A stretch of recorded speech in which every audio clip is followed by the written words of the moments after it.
Okay. Yeah, I might have to make mention if they start losing their minds out there. We are live. Welcome to Talk Chef. I am one of your hosts, Reka. I'm your other host, Jordan. And we have an incredible guest today. It is Chef Casey Thompson, Top Chef Testant extraordinaire. Welcome, Casey. Yeah, thank you so much. That's true. When you're like, chef Testant extraordinaire, like 3 times I did that show. So that makes sense. Yes. I mean, it's truly like, it's so funny when we see you in multiple seasons, because Jordan and I are Top Chef lunatics. We've seen all the seasons a million times. It is like, whoa, to put yourself through that psychological stress. Honestly, it is such, so we'll get to that. But as I just was kind of like recapping which episode we're going to be talking about, all this stuff, I was just watching this. I'm like, why? Like, and sometimes I hear the challenge. I'm not there in it, right? But when I hear the challenge on these new seasons or whatever, I'm like, I don't know what they're talking about. Like, honestly, I don't know what they're asking for. What would I do? Like, that's insane. So funny. Yeah. Yes, I cannot imagine. We were just sort of comparing it to like in comedy when you like, maybe you watch something that you were a part of and are no longer a part of, and it's like, this gives me a stress reaction and it feels bad. Yeah. Yes. So before we dive in, we have so many freaking questions for you. Couple orders of business. You guys know this is a food charity-based live stream. And just to give you an update, we're still tabulating everything from last week. There's still some little payments coming in here and there. So we will keep you posted on that. But we raised over $2,000 for the San Antonio food bank, thanks to your guys' generous donations. So thank you so freaking much. We'll keep you posted on that exact number. Your prizes are going to get to you in a few weeks. And we'll tell you when our next fundraiser is so soon. So that's first order of business. Second order of business, Casey, something we didn't tell you, which is that just like every episode of Top Chef has a quick fire, so does every episode of Talk Chef. But it is not cooking related. It is all Casey question food preference related. Okay.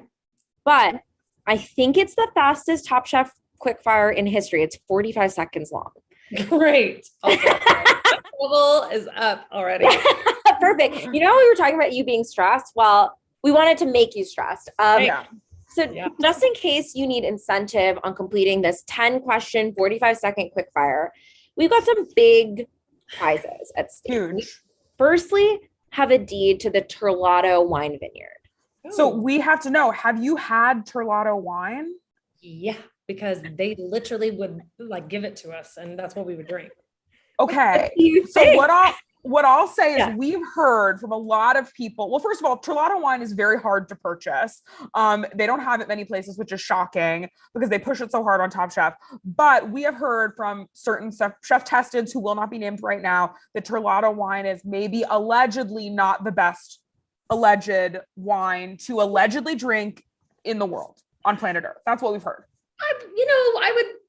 There's a lot of wines that you probably know of that aren't the best. Like when you drink it, like you know of it, it's everywhere, but does it taste amazing? Yes. Absolutely. Yes. Terlato wine is a thought wine, as I like to say. It's a wine that lives in our mind. We think about it, and that's how we imbibe it. It's not through our mouths.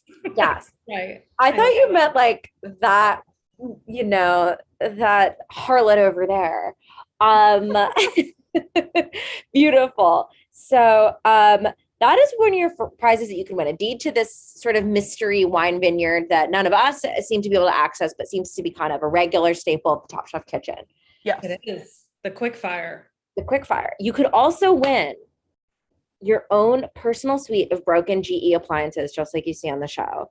So we're talking like an oven that doesn't get up to temp, a fryer that doesn't get up to temp, a refrigerator door that doesn't close. That hood behind you, that really doesn't work. Like, give that away too. Okay, we're going to give that away. That for sure. That this, I can't really tell where I'm pointing. There we go. We're going to give this away. We'll send that kind of just separate. That's awesome. We'll send it straight to you. Gorgeous. So all of that could be yours if you complete Jordan's 10 questions in 45 seconds. So Casey, are you ready? I'm going to start this like hard to see timer, just kind of in Top Chef Talk Chef fashion. I'm ready. Okay, gorgeous. Oh my God. Hold it in front of your face. Okay. Yeah, there you go. Okay. All right. All right. I will start the timer after Jordan finishes asking question 1. Trouble. All right. Would you categorize yourself as more of a Brian Voltaggio or a Michael Voltaggio? I'm more of a Michael. Do you like, oh yeah. Do you like Las Vegas? Yes, love. Deconstructed food, hot or not? Over it. What is the worst food?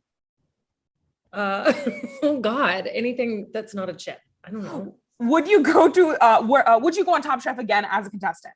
Negative. What city should Top Chef go to next? Baltimore.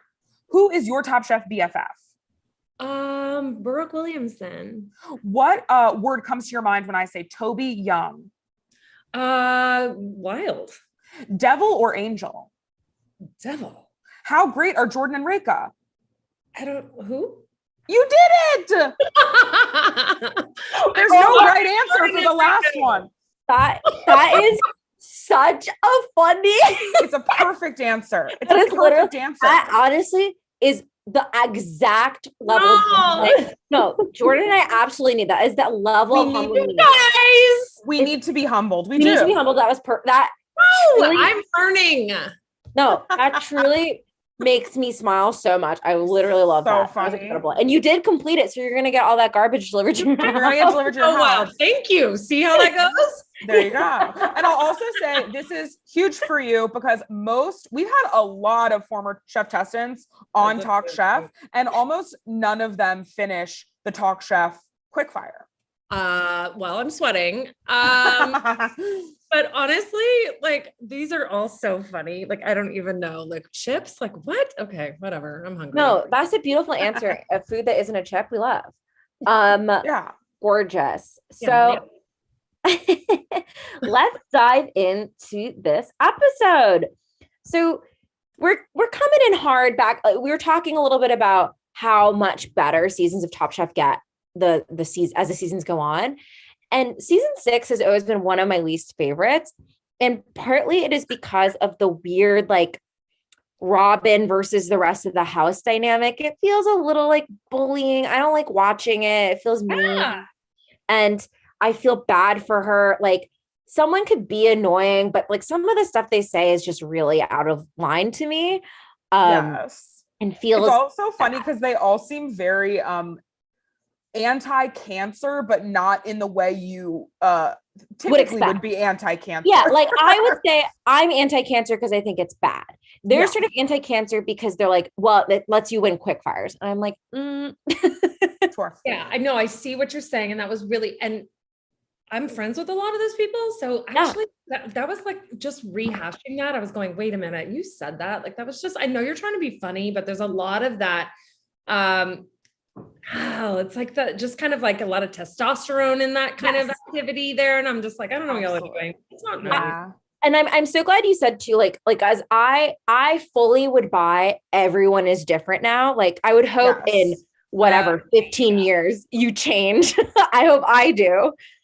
I think a lot of them probably were forced to kind of turn the mirror around, which is interesting. Totally. Absolutely. And I would say that they've probably humbled a little bit. But I'm going to tell you this, which I think is the most interesting part of exactly what you're talking about. Yeah. Is that I could not tell you how many times people say to me that they wish it was like that again. And that's weird because I know, right? Like what is society doing? Like, like, where are we as a people? That is so crazy. It literally makes me, they find it funny. It makes me uncomfortable because I am here for the food. And as our like Talk Chef fans, we're all here for the food. We're here for creativity. We're here for innovation. If teamwork happens, I'm so thrilled. If somebody wins a little car, I'm happy. I'm not here for fights. I'm not here for bullying. It makes me sad.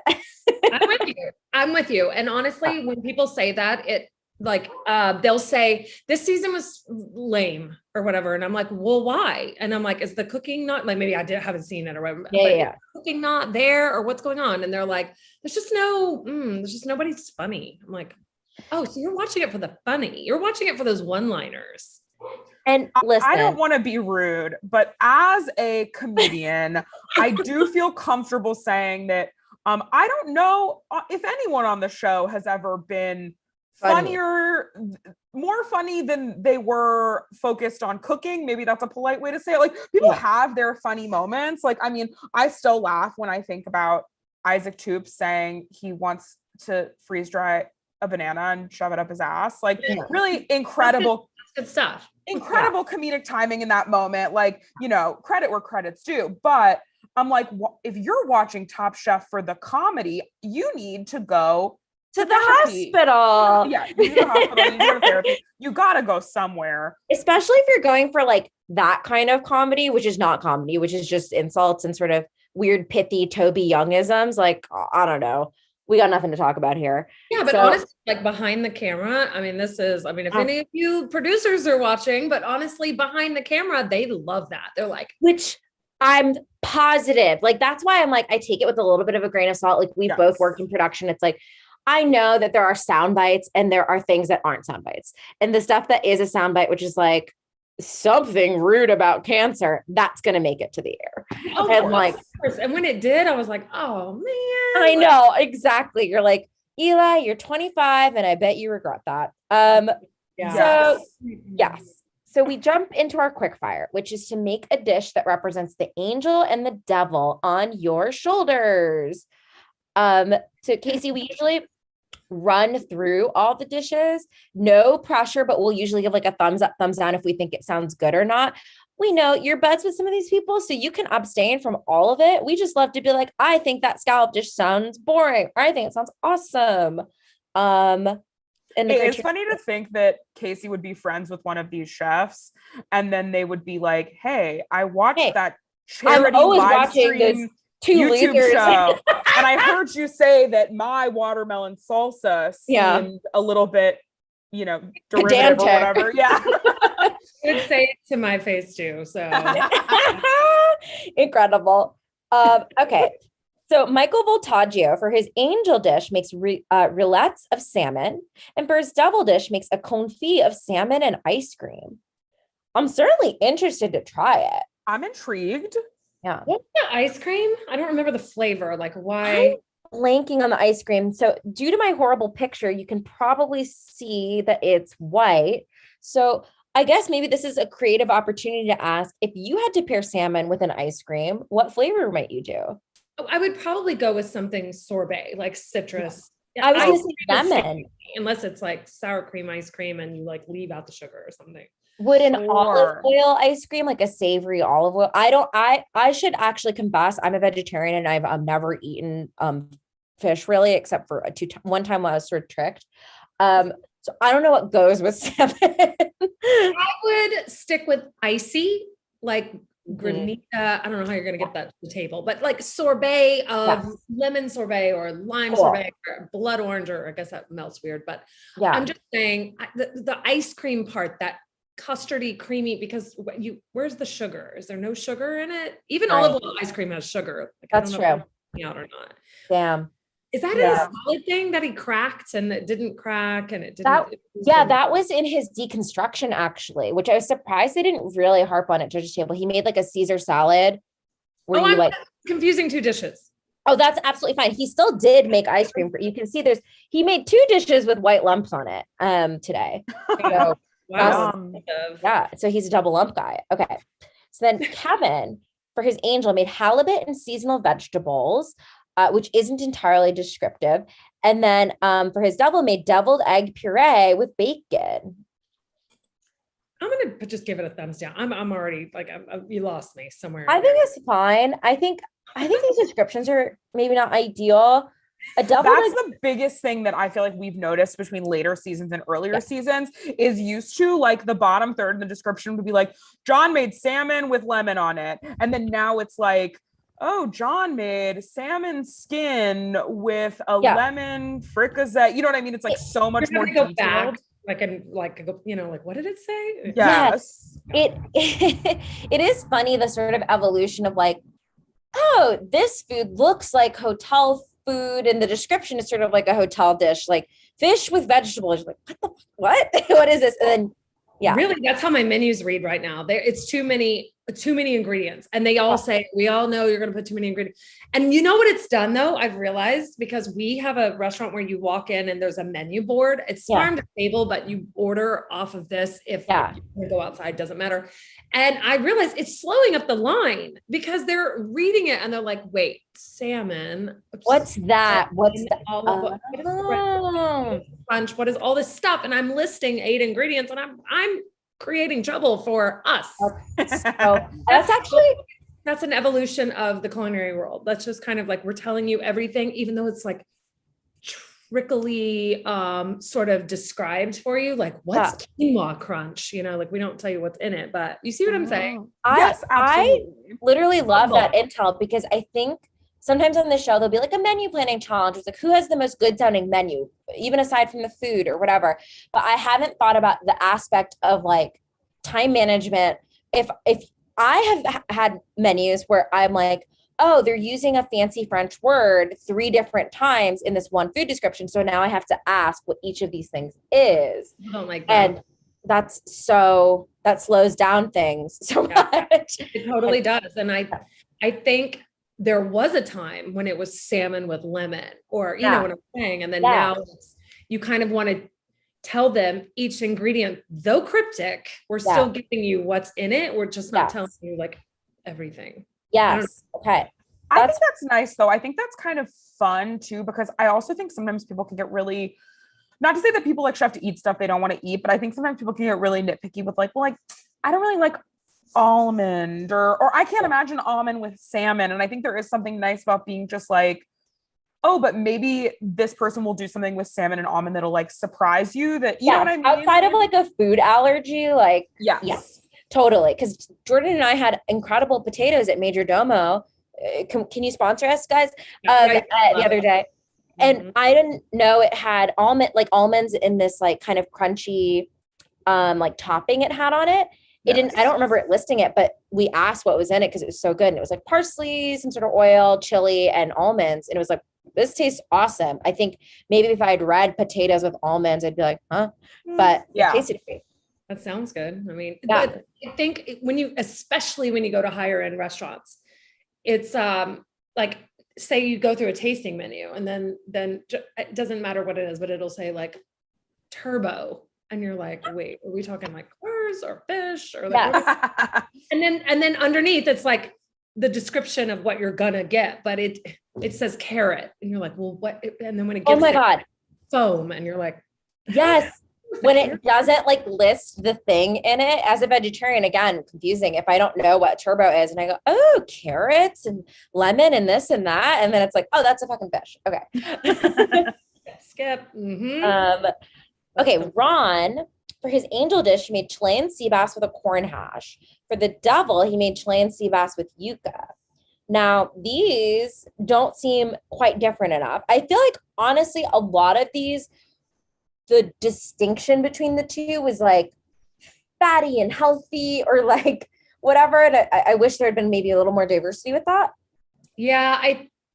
Poor guy. He was struggling. Oh my God. I wanted to give him a big hug during the paella.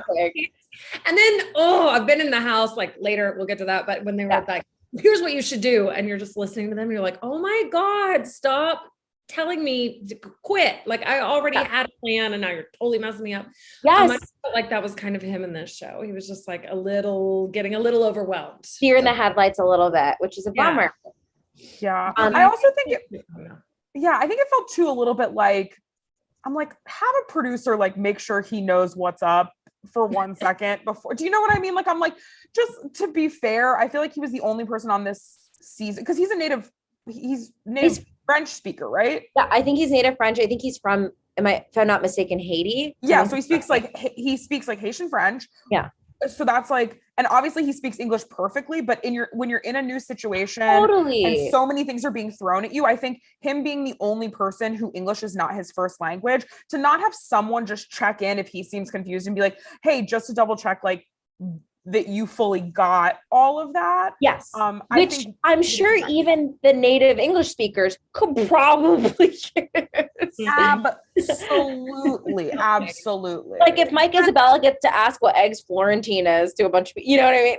Like, My whole thought on this was because I do know the back side of it, you know, the production side, like you're saying, there is a meeting you go to off camera that they say, okay, guys, this is what we're going to do. You make one dish, you dissect it. They go, who has a question? And you go, what? I don't understand what dissecting means. And then they go, okay, well, you know, whoever wrote wrote the script or whatever is like, okay, guys, this is what it is. You take like a Caesar salad and you break it down with lettuce, whatever.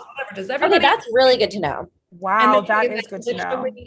You have to raise your hand and they turn the camera on and they go, everyone in here, kind of like when you're sitting in the emergency exit row and then I need a verbal yes from everybody. You know what? To go, yes, yes, yes, yes. That makes perfect sense because of two examples that our Talk Chef listeners know about. In season 2, when Betty makes the cookie that she changes the recipe for the day after, they have like a calorie specialist come in and be like, you can only have 800 calories in the whole meal, count all their calories. She has the recipe for a cookie, but it doesn't turn out well, but the calories have already been counted. The next day she adds more sugar and she tastes better. It tastes better. And she goes, well, I didn't know I couldn't change it.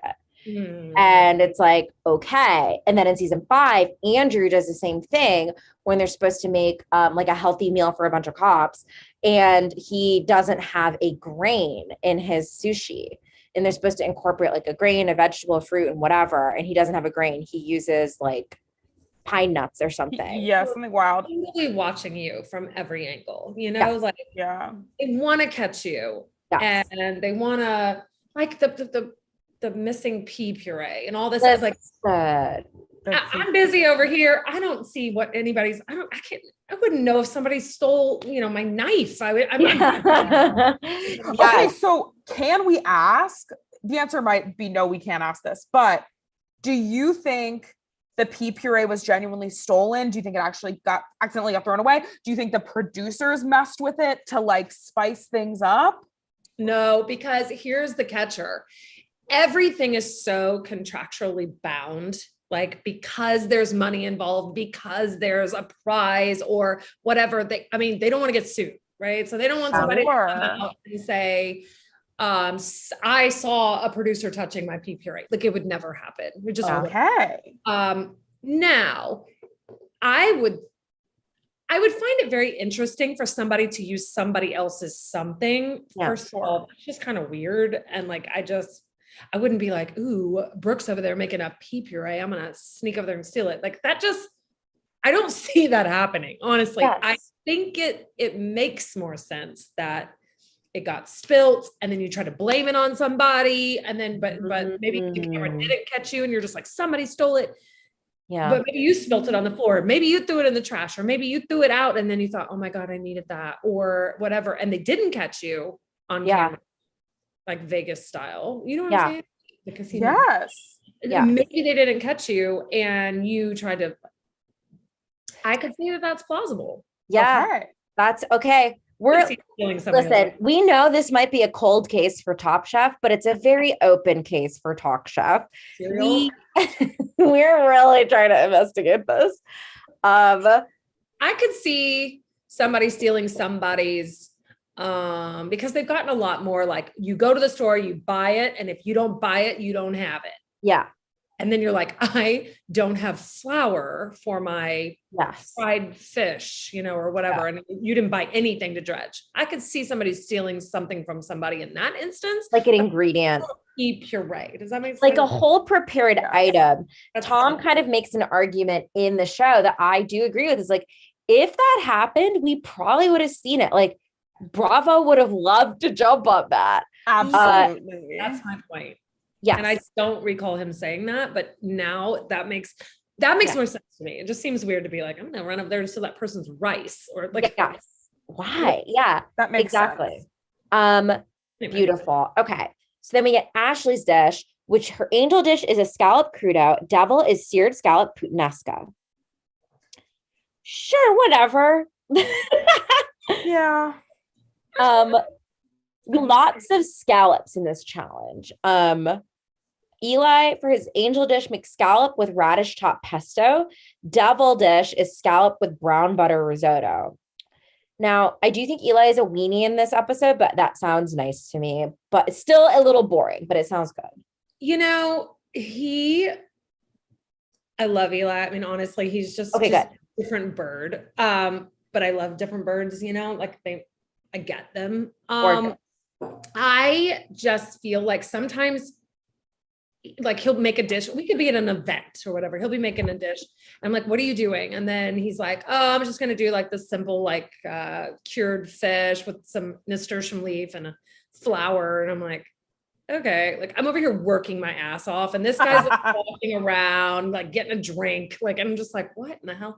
Yeah. But then when I do see, and I've all of his plates on TV, like his knife cuts are meticulous. It's beautiful food. It's very simple, but I think that's just like that's his classic train way of doing it.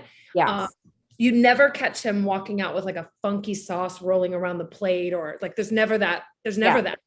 It's usually beautiful garnish and beautiful looking food. And so when I saw the risotto, I was like, wow, that was a stab out there. But then did you notice that his plate was like this cool cutout? So it caught like that much risotto. And I was like, see, that's how he nails it. That's how it doesn't run all over the plate or get weird. Yes, absolutely. No one saw that picture, and that's okay, but you have to trust that Casey's right. And that picture proved it. Okay, then we get Brian Voltaggio, who made for his angel dish frozen coconut, lychee, and vanilla. Now, that caption is incomplete, but I believe it was like a meringue. And then for the devil dish, a dark chocolate mousse. I appreciated that this was at least different. And that, like, I know that dessert is pretty spooky to do on this show. It's still like the interpretations of angel and devil are very like sugar and salt and fat and light and whatever, and chocolate or yeah, exactly. I commend him for trying that, but totally, I don't know if you saw that picture. It was a complete mess. It was like, and I would show you guys, but you know me, you're not going to see anything here. It's pretty messy. The cake has that very like modern, like it is it's like a mousse, but it's like a strip of mousse. And then, you know what? Here's something also interesting, that as time went on, of course, you want all of your plates to be perfect for the people eating it. Yeah. But remember, we always have to do like, 3 judges and a beauty or whatever it is. A show plate. Yeah. As time went on, we realized that show plate was getting shown to more people than those 3 judges. And quite honestly, you might leave off a little sauce or a little, if you know, like if you know it's going to travel to the camera and you could be the 13th one getting photographed, you make adjustments to make sure that your food looks bomb on TV, because as people watch it, you want them to want to come to your restaurant. So you can't have a scraggly. That is such good insight, because it is so correct. I remember dishes from this show from so many seasons ago, and it makes me want to eat at those chefs' restaurants. And while I'm not a judge on Top Chef, which is actually rude, I have $20 and I want to give it to people, I mean, there were some dishes on this episode 6 that I was like, oof, like painful to look at. Yes. But then when the judges would say things about them, they weren't that bad, and I thought that's one of those classic cases of you plated some nasty food and then let it die on camera. You know what I mean? And we got smarter than that later. That is such cool intel. I think if you look at it now, and also, to be honest, production got better at it too, because they would be like, get the plates over there, get them over there. They also nasty looking. Absolutely. Because it makes them maybe also, just from a DP standpoint, like, I don't want to take video of melted gross food. No, we're trying to win Emmys here. We got to make it's got to. That's a good point. Okay. Papa's trying to get more James Beard Awards. Hello. Shout out. We've been nominated every year for like the past 12. Yes. Okay. Jen Carroll, for her angel dish, made a scallop crudo with olive oil. Devil dish, seared scallop with butter. Same deal with everything. Looked good, but Ash, for his dish, he did not get both on the plate. Double dish was a spicy asparagus custard with pink peppercorn shortbread. That sounds interesting to me. You have 20 minutes. What business shortbread does anyone have making a custard? No one. Yes, absolutely. Yeah. Not traditional. Like it better be cremeux or something. Yeah. You don't make a steamed custard. That's just no. That is wild. You're right. Is that the one that they said was like no, that was later. Condensed soup. Oh my God. I was like, whoop. Yeah. Okay. And then our final two, it's so funny. Our final three, final four, final three. In my mind, there's like 8 people left and there's actually like 600. Okay. Yeah. Then we have Robin, who made an arugula, apple, and fennel salad as her angel dish. And then her devil dish was a cardamom apple ginger crisp. Now this sounds great. It looks it's like still again a little bit boring. I was shocked that they liked this. I remember seeing it when it was live on TV, or not live, but on TV. And I remember watching it again now. And both times I was like, that feels unhinged to me to put those two things on a plate. It looks like something that would serve you on an airplane. That's what, and like, not to shit on airplane cooks, but it's like that picture. It's like the picture in the catalog of what you get if you go east to west or whatever. It's also so funny because it's like, not to shit on airplane cooks. I'm like, the people who do the food for airlines now are like John and Vinny. I'm like, it's fine. We can shit on them. Well, I was gonna say, and that food is like, not that I'm like up there eating it all the time, but I'm just saying it has gotten a little bit better. I mean, they're trying, like they've got some other chefs cooking this stuff. It's not so much just like, when they like walk around and they're like, it's going to be mushroom enchiladas. And I'm like, oh God. Yeah. Yeah. Absolutely. Yeah. Yes. Yes. I think it is cool that she executed 2 simple things well, apparently. But it's sort of, maybe I missed something with the rules of this challenge. I'm like, do the items have to relate to each other in any way? Because some people seem to relate them so much. Some ice cream. I don't know. It was weird. That was a weird she was doing, but at the same time, and also you will notice back in the day, like that was season, we can stop after 6, 1 through 6. Every show opened up with, you could tell what was going to happen. You know what I mean? They were like teeing it up. Everybody was being rude to Robin. And I was like, so then Robin wins. And you knew that was coming. And then they're like making Jen over there, like so stressed out about her dish. So I'm going home. Well, of course not. She's on the top, like, absolutely. They don't do that anymore now. Yes, because now we all know we're all too smart. Yeah. Maureen, for her angel dish, made chicken and vegetable consomme. Devil dish is a chicken saltimbocca. Fine, literally every one of these, like, cool, fine, whatever. Yeah, they didn't love it. I mean, I think like, And then she also said something about it. I made a super salty. I was like, oh, girl, don't say that. Don't say that. Yeah. I made an absolutely disgusting consomme. You're welcome. And then Mike Isabella, for his angel dish, made a cucumber yogurt soup, and for devil dish made a rack of lamb kebab style. So I can go on the record and say I don't like Mike Isabella. I actually did think this. I'm like, I like that he kept it in the same cuisine. It's like all Greek. I like that it was like, this could actually be a meal, which I thought was cool, but I don't like him, so I'm not going to vote for him. He just was nowhere in this show. Like he just complaining a lot, but not. Yes. Nowhere. And and same could be said now. Yeah. Woo! Love it. He was upset he couldn't be like a full out pervert, is what it felt like to me. On this, they were like, you gotta reel it in. I have been on a show with him, and I just like, you just never know. You just never know. Like you could be the next person that's in the line of fire or whatever. It was scary. It's horrible. That's no way to be. Nobody likes that. Okay, we love to know that we are also right to dislike people.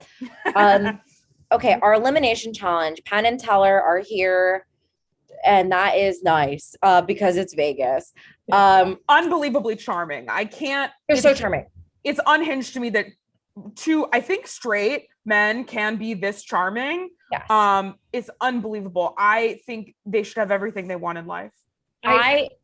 I don't know much about them. I picked up first. I thought the guy was the one on Bar Rescue, but he's not, because I'm sorry. Is he the one in the pinstripe suit. I don't know which one is which. Penn is the one that speaks and Teller does not speak. Teller's the shorter guy. Chooses not to speak? Yes, he takes an oath of silence as his like magician shtick. It's his like thing. Yeah. Yeah.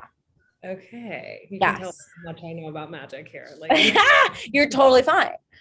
Love it. I'm incredibly charmed by magicians. I worked on Magic for Humans and got to watch a lot of Penn and Teller specials, and they're so charming. The thing I will say, as someone who's now worked on a magic show, don't cut away. Give me that continuous shot so I can see that freaking trick. Stop cutting away. Like, I'm going to learn something. Come on, I'm hungry. I'm freaking hungry. Okay, so in the spirit of that, they deconstruct a little ball and cup trick, and they show it to you with clear cups. But they cut away so much, I still didn't understand what happened because my brain is small. And the challenge is to deconstruct a classic dish. So our options are meat lasagna, Caesar salad, shepherd's pie, clam chowder, chicken mole negro, Reuben, eggs Florentine, pot roast, paella, fish and chips, and sweet and sour pork. I don't want to be rude, but I just think food deconstruction is maybe the dumbest thing in the entire world, because I'm just like, even there's one point where one of the judges was like, there's that moment with deconstruction where you get all the flavors together on your fork and you get that perfect bite and it tastes like the thing it's originally supposed to be. And I'm like, yeah, that's called eating the dish. Like, I don't have to do that. If you just give me a well-made like lasagna, I don't have to DIY my own lasagna. Now, yes, that's true. Counterpoint. No. In the most Jordan. Okay.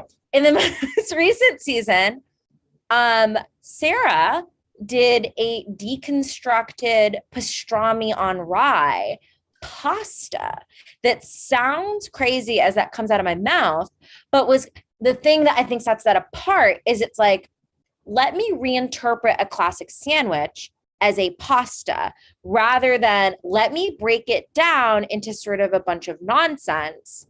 And then to me, that is not deconstruction, even though people say it. I totally get what you're saying, Rika, and you're right. But I think people now, and I'm not a chef, I'm an idiot, keep that in mind. And so I also am an idiot, and everyone should, I hope we've made that clear. Yeah, everyone keep that in mind. But I'm just like, that is not to make pasta that tastes like a Reuben is not a deconstruction to me personally. I'm like, that is a reinventing of a dish or reinterpretation, whatever you want to call it. To me, deconstruction is when they're like, oh, the lettuce is here, the dressing's here, the crouton is here, you drag the lettuce through the dressing. I'm like, yeah, okay. To that point, I feel like the only true person that really ever had a grasp on this, and we should give credit where it's due, is to somebody that maybe once worked at Il Bulli, or, you know, that can truly blow my mind by me going, I had, like, for instance, at Bazaar, Jose Andres did a dish that Michael Voltaggio and Marcel, like all of them worked on. And so they can speak to this, but they did that.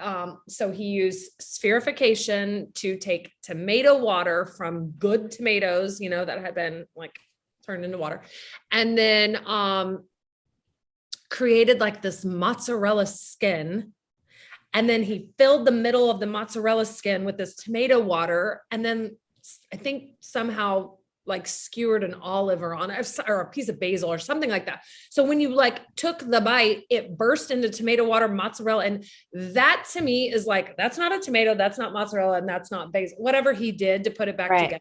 And then that right there is some mind-blowing shit. But like, yes. Don't like, I don't know, just like, it kind of hurt me when they try to do things like make chicken pot pie taste deconstructed. So what does that mean? You like have your sauce and then you put the pot pie. It's quite a lot of user assembly for a diner. And like, if you're not a judge, I don't know.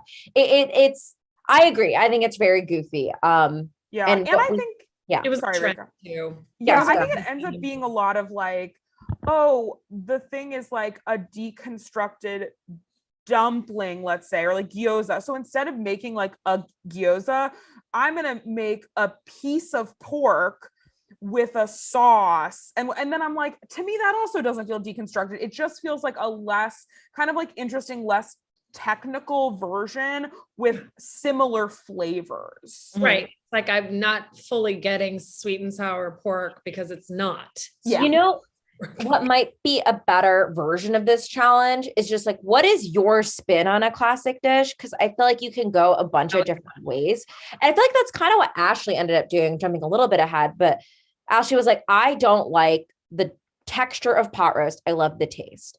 Let me highlight what I like, get rid of what I don't, like make my own version of this. And like, I think that's cool. And I think something to remember for, say that again, Casey? I said that carrot foam freaked me out though. And it was because that was the beauty plate picture. And it looked like the steak was bleeding. Yeah. Because I can't tell. Yeah. Anyway, they seem to love it. I literally love this insight. It's beautiful. Y'all are going to look at it differently now. I know. I love that. Okay. Wait, Jordan, were you going to say something? I was just going to kind of pay homage to Ashley's hotness is something I just think is kind of important. Ashley's incredibly hot. Ashley's incredibly hot. And I think that's something that's really important to remember. Yeah. She told this sweet little story though. Like I never had a lot of beef growing up because we were so poor. I was like, hold on, can we go back and what is happening? Like a heartfelt moment right there. And then all I could think about was, where are you from, girl? Like, what's your story? Like, I feel like there's more to you here than what she seems very cool. I hope she has exciting things in her. I hope she's happy. I hope she's happy. Yeah. Hey, I hope everybody's happy. That's from Talk Chef to you guys. Okay, then we get our little deconstructed dishes. So Michael Patagio got Caesar salad, and he made a chicken wing, a Parmesan jelly, and he made his own brioche, and it kind of looked like little video game pieces. Now, Parmesan jelly makes me sad, but this looked cool. And he had that little blob that like kind of erupts. This looks cool. It was beautiful. Like honest to goodness, I was like, bless, this is so his alley. Yeah. And Caesar salad to me seemed like the easiest dish. I agree. I was like, I have two crazy dogs that love that. Everybody. So Hank, hey, I see you. It's enough.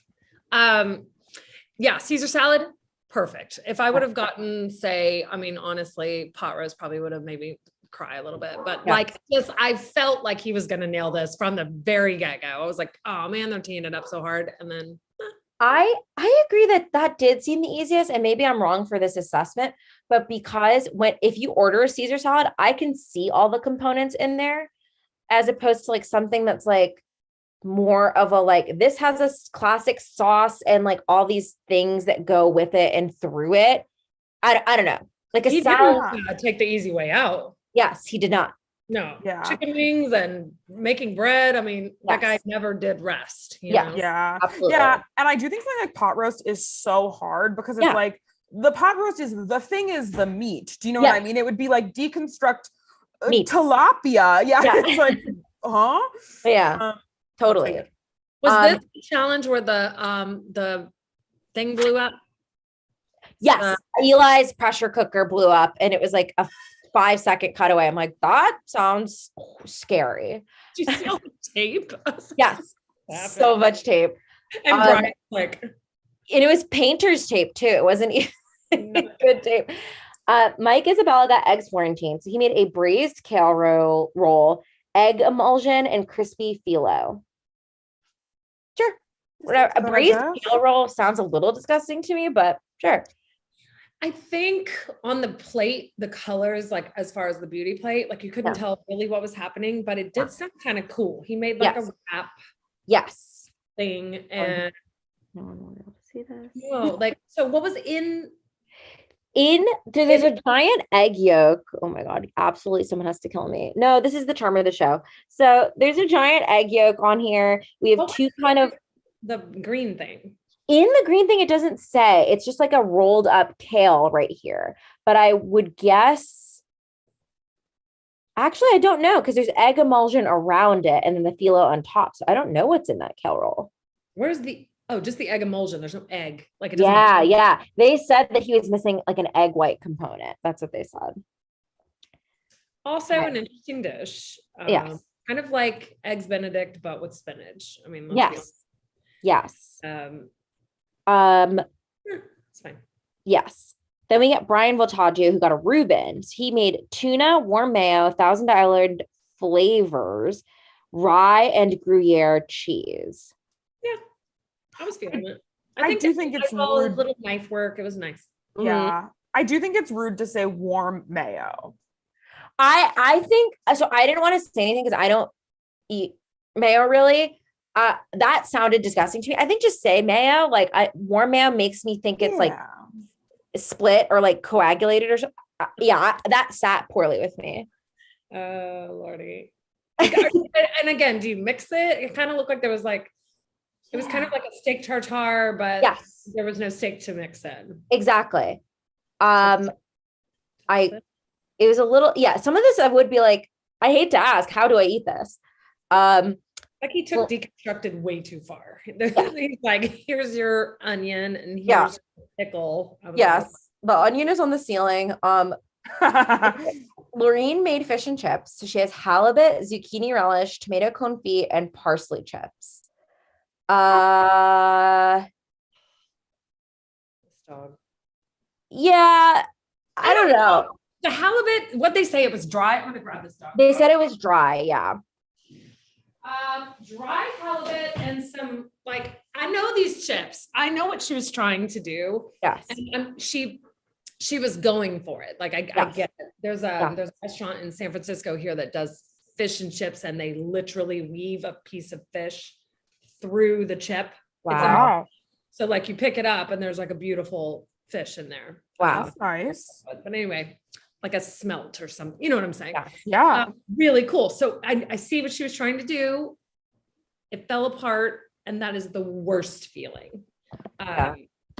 You know, like you really spent a lot of time on something and then it burns, or, you know, you're so busy that might not have ever had happened to her in her kitchen. But when you have 1,000 things going on and you're sharing equipment and the dish pit's way over there, I mean, these things happen. It doesn't make her bad, you know?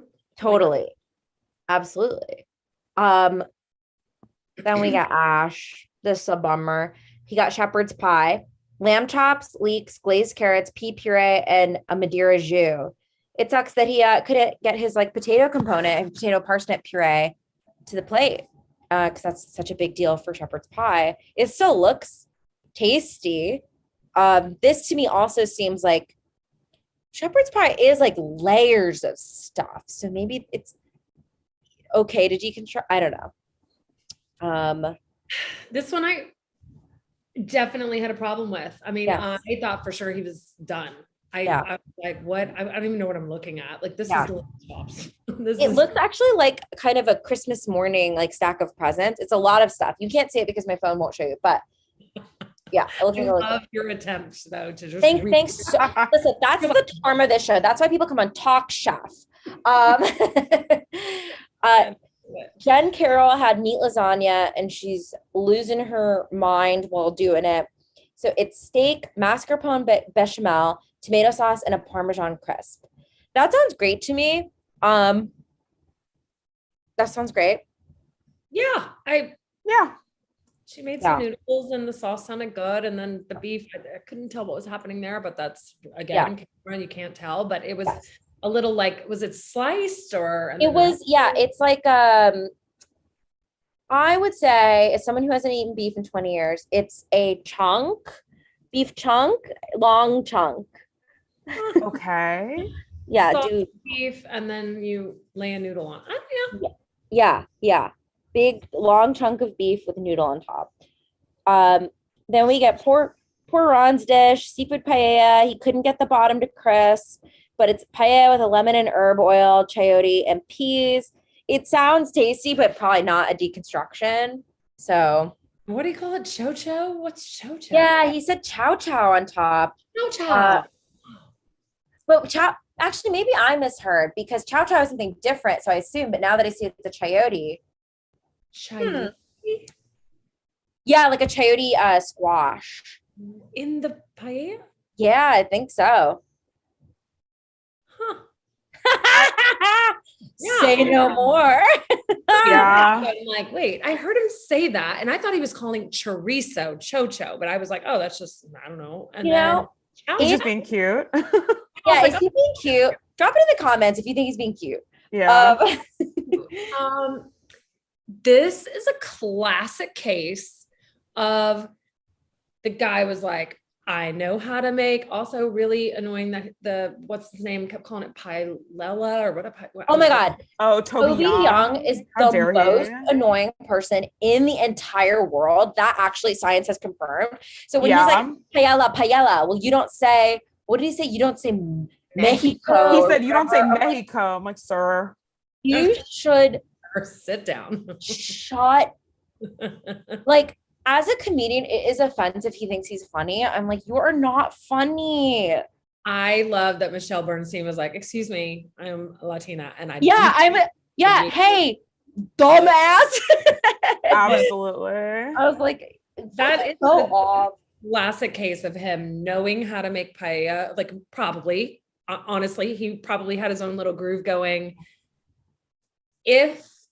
And this is also a game. I mean, it's a game too. So when they're back at the house and Eli, and I can't remember who else was sitting there, was like, I don't know that you have a good grasp at what deconstruction is. And here's what you should have done. Do you remember when they were like, cut out a square, make it crispy? He was looking at them like, I don't know what you're saying. Yes, absolutely. And it gets in your head and you have to like block all that noise out and do your thing. And he probably would have done a pile of rice.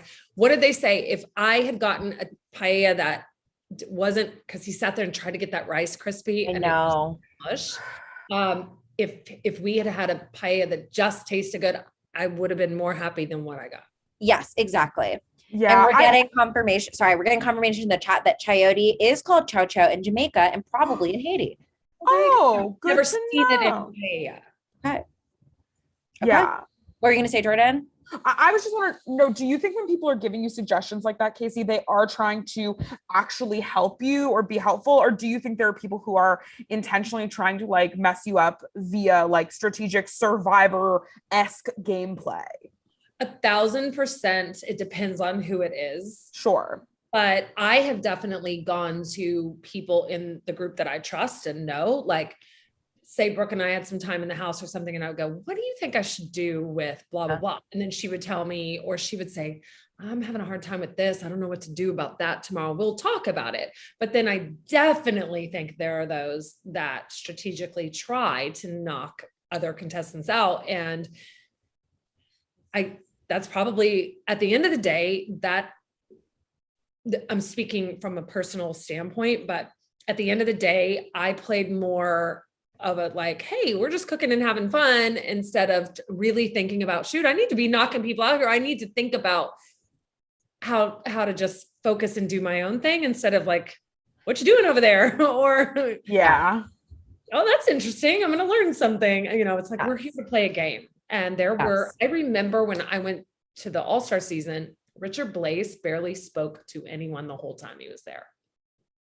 Wow. That is so relatable. This is the absolute dumbest anecdote and I will breeze right through it. But I used to be a competitive punter and I won the first like few times I competed. And then it became a thing where people would come up to me and kind of expect things of me. And I found it to be too much pressure. So I would hide in the bathroom before shows or just not speak to anyone because it would psych me out. Sometimes people would try to psych me out and be like, isn't one win enough or isn't 2 wins enough? And I'm like, oh my God. And then sometimes someone just talking to me would make me feel like, oh no, they're going to say something I don't understand. And I'll feel dumb right before competing. So in that way, I'm kind of been on Top Chef too. That's true, Rika. We always say that about you. Gorgeous. It's like, I remember that he did not really talk.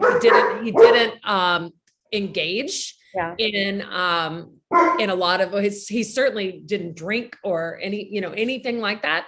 He would kind of like, just kind of sit by himself and just pull his hat down and not talk to anybody. And all you have to do is get through a few weeks of that and win, and then you're set. He just wasn't going to get into the riffraff. Like he just wasn't going to get into the trouble, the drama, stay out of it. I'm going to keep my head above water. And he won. Wow. And then he won. And that's probably that's the only way to do it. Then we get Eli, sweet and sour pork rillettes, broccoli puree, sweet and sour sauce. It looked a little crazy. The two balls, the bull balls or whatever. Yeah. I didn't understand this one. And I know his intention was to have like this tasty like ball of meat and then crispy fry it. Broccoli puree. I mean, I don't know. Yes. Like the scallion wings on the plate and all the stuff. Like it was clean, but it was like two little balls of meat. I don't know. Yeah. Very weird. I don't know. Yes. Yeah, I guess if you received that in a restaurant, you'd be like, ew. Yeah. What was the sweet and sour part also? That's true. Is the broth, it says sweet and sour sauce, which I'm like, what's in it? But okay, then Ashley made pot roast, seared strip loin, potato puree, crispy shallots, and a carrot foam that we do think looks a little like blood. I say yes. Yeah. I mean, it sounded like it was perfectly cooked. Yes. Yeah, looked good. Yeah.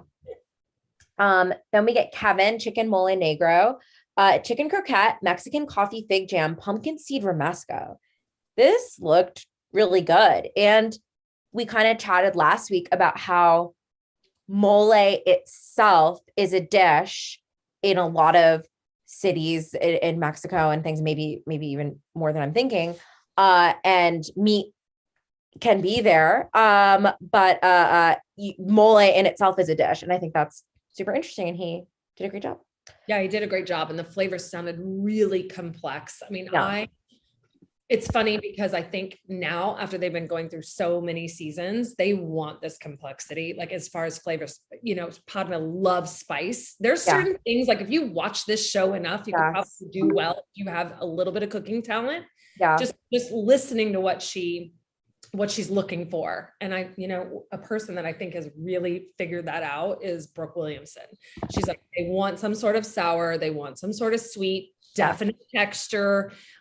They like a little bit of spice, they want punchy flavors. So season 6, it's surprising to me that a little meat, potato, and carrot puree or carrot foam would have gotten very far. Yes. It certainly wouldn't probably now. I agree. Want these dishes that blow you out of the water. Totally agree. So for final dish, Robin made clam chowder with a fennel flan with potato crusted clams and crushed bacon. Nope. Fennel flan does make me a little sad. Something about it. And I don't know that I'm alone in that. So on top, we had Ashley, Michael Patagio, Kevin, and Jen Carroll. The winner was Kevin. He wins a set of nonstick cookware, which I do find a little bit funny because sometimes people win like a trip to Italy. And then on the bottom were Laureen, Ron, and Ash. Eliminated was Ron. Very sad. I know. I felt for him. I was like, bummer. Yeah, I will say I think Ron is maybe the only person from this season I'd be okay being stuck on a desert island with, maybe. Absolutely. So to his credit, he seems not fully insufferable. Yes. I also think, I hate it when you have to like pine for yourself, where you're just like, I have more stuff to show you. And I'm always like, I know. Well, Casey, we're wrapping up, but we'd be remiss if we did not ask you if you have like one fun behind the scenes factoid or story that you feel comfortable sharing from being on Top Chef. If you had to pick, what would it be? Behind the scenes of filming or just like, fun stories or anecdotes on set or anything you think would be fun for a little Top Chef freaks like us to hear. Well, I look back in the day because I was season 3 and then I think it was 7. I think that was All Stars or something like that. And then the 14 or whatever it was. I definitely have seen progression of the show. And that's so just interesting. I think a couple of the things we've talked about today are just, it's interesting to see how far it's come and whatnot. I think people want to know all those little things like in the in the beginning, here's something interesting. We used to have to bring everything in, like everything that you were allowed so much, right? But by everything, I mean like cigarettes. Like if you wanted cigarettes, you had to bring your own cigarettes. And so, wow. So they learned, well, we can't, how are we going to run around and get all these people cigarettes? So then they started buying cigarettes for everybody. And so they were buying cases and cases of cigarettes. This is back when chefs smoked. They don't smoke anymore. Yeah. And then, so I remember we blew the budget asking for cigarettes and rosé wine. All we wanted were cigarettes and rosé wine. And they literally just sit down and talk. And they were like, guys, you guys have blown the budget on cigarettes and wine. And we're like, what are you talking about? Like, you can't lock up a bunch of chefs and not give them cigarettes and wine. Like, this is so funny. Oh my God. Chefs love cigarettes. Yeah, then they tried to put them on rations, and I'm like, oh my God, like, oh my God, that's what is this? The war? Okay. But then they made you bring your own cigarettes again, and they were like, that's it, we're done. And people would bring suitcases of cigarettes. Like, anyway. Oh my God. Suitcases of cigarettes is so wild. It's like they're traveling back from a country where there's no tax on cigarettes. You know, like people who smoke go to a country where there's no tax on cigarettes and like bring back like a luggage. Yeah. They can seal in. Oh my God. I'm like, this is insane. And so there was more chefs that smoked than not. And the three of us that didn't would have to go outside every time they wanted a smoke break. And so now you probably couldn't even find two chefs in the group that do smoke, which is interesting. When they stress out. Yes, absolutely. I remember because I was in Miami in the beginning, and we would have to go outside in Miami in the heat and stand there while they smoked cigarettes. I was like, I hate this so much. Oh my God. Anyway, cigarette story. Yeah. Anyway. Well, Casey, if people want more from you, where do they go? What's your restaurant that you're currently at? How do they find you? Well, I also thought it was interesting. You guys thought I was still in Texas. I have lived in California for 15 years now. And I'm in Sonoma. So I moved from the Napa side to the Sonoma side. It's one hill. It's no big deal. But we have a restaurant here called Folk Table, all one word. And it's a super farm to table restaurant. We have our own farms and chickens, and we're working on getting pigs and all kinds, and some cattle this year, which is going to be nuts. Cool. Wow. So we just try to really focus on everything California can offer, from stone fruit to, lettuces and whatnot. And then that's the cuisine. So it's kind of everything you've probably ever seen me cook on Top Chef. That's sort of just, like California style, or, yes. Kind of more simple. But that's what I'm doing at Folk Table. It's a lot of fun. That's awesome. Yeah. Well, Casey, I'm getting word from a Bravo producer. Are you sure? Uh-oh. Okay. I'm going to tell her. It's nothing bad. I think it's, wow. Casey, I'm getting word that you are Top Chef. Oh my God. Yeah. It only took me 4 times, and them to kick me off eventually. Yeah. Like the last time is like, you were not allowed back. Yeah, well, a lot of people don't know this, and if you just for any chef testants in the future, they're trying to kind of skip a couple steps. There are 2 ways to become a Top Chef, and we'll keep saying this until Bravo reaches out and asks us to stop. But one way to become a Top Chef is to be on the reality cooking competition show Top Chef and win. A lot of effort, I'll say. Seems like a lot. And then the second way is to be a guest on Talk Chef, the reality TV obsessed live stream YouTube show for charity hosted by me and Reka. You two, I want to say this, have been like very patient with me, just constantly like, Casey, we still want to do this. Can we please do this? And I have been such a mess this week. So thank you for having me on. Thank you. Oh my God, you're the show. Yes, you are one of our all-time favorite contestants. Like, especially in my household, my roommate and I have watched the show forever, and he's always like, if a season doesn't have Casey, it's not a season. Like, we just love you. We've been big fans of you since the beginning, and having you on is really like a true treat. Dream come true. True treat. Thank you so much. It was a lot of fun. Like you. Oh my God. Thank you guys so much. Follow Casey on Instagram. Check out her restaurant, Folk Table. Her information is in the description of the video. And we'll tune in next week for the next episode of season 6, guys. Love it.